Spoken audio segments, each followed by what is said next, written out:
mbokk yi ñu ngi fii ci Sao Paulo ak waa Tivaouane TV di bokk événement bi ak ñëpp comme ni ko nit ñëpp xamee rek événement bi nga xam ni moo fi xew tey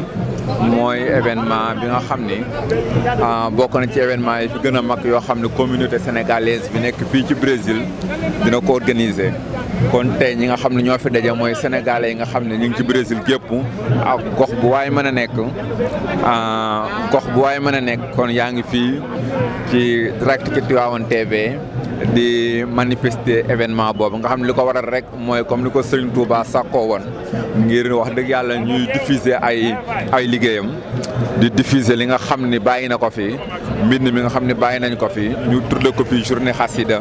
moom lañ fi nekk kon di ko rafetlu loolu wax dëgg yàlla di kontaan loolu mobilisation bi sénégalais yi brésiliens yi forom mu ñuy taxaw di laaj di questionner di laaj li xew kon wax dëgg yàlla mouvement bi nga xam ni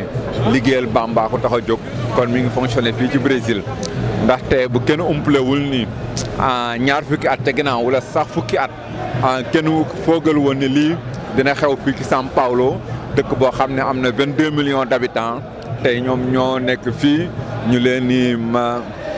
massifier di bokk ak ñoom journée xasida bi kon donc lu ñu tuddee loolu rek mooy intégration tax xam ne moom diina moom bu taxawee rek muy murit ba di tijaan ba di laayeen ba di kaneen da ngay daal di ñëw bokk ci joxe sawaay ngir ñu mën a sensibiliser wu parce que Brésil dafa nekk comité bi nga xam ni ñoom ñoo ëpp ay noir ci àdduna bi boo ci génnee Nigéria kon donc day daal di jaadu ñu wax leen wax dëgg yàlla ñun suñuy cosaan